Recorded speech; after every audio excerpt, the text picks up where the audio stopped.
If you have taken the advice we've been giving you recently, you will by now have chosen your fallout room and gathered your materials for an inner refuge.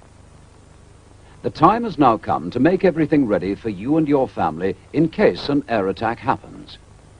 This does not mean that war is bound to come, but there is a risk of this, and we must all be prepared for it. So, don't waste time. Start now. To help you, we will remind you once again about choosing a fallout room and an inner refuge.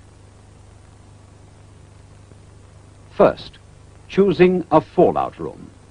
That should be a room in your house which will give you the best possible protection from fallout. A room that is farthest from the outside walls and the roof, or one with the smallest amount of outside wall is safest. Whatever room you choose, remember that the further you can get away from radioactive dust in or around your home, the safer you will be. So in a house, the safest place is the ground floor or basement. In a block of flats, do not shelter in the top 2 floors if the block is 5 floors high or more. Go to the lower floors, ground floor or basement.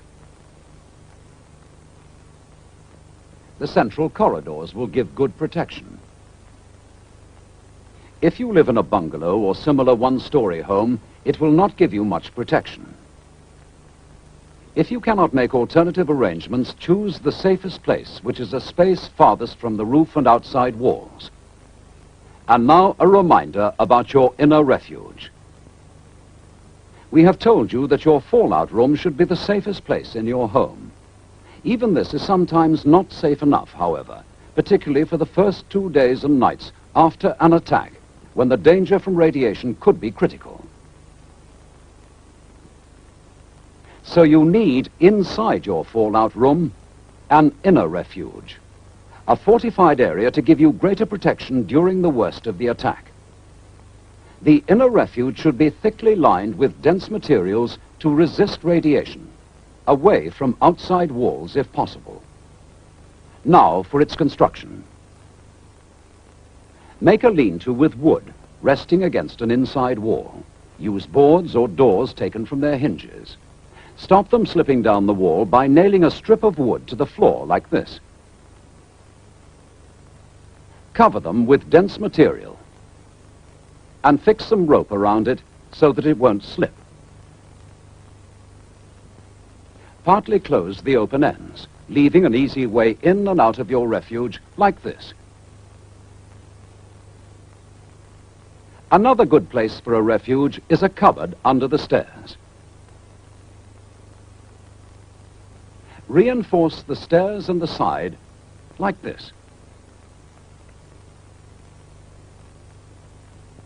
If the stairs are on an outside wall, stack up containers of earth or sand to make the wall thicker to resist radiation. If you've got tables large enough to give you and your family sufficient shelter, use them. Make the sides solid with heavy furniture or boxes of books or sand. Reinforce the top with strong boards or doors and cover them with dense materials. More details are given in the booklet, Protect and Survive. If you haven't got one yet, get one from the post office now. And start right away making your home and your family as safe as possible from nuclear attack. Start now on your fallout room and inner refuge. Thicken the floor above your fallout room. Start blocking windows, doors, halls, passages. Thicken the outside wall if your fallout room is against it. All these things can save your life. Start now.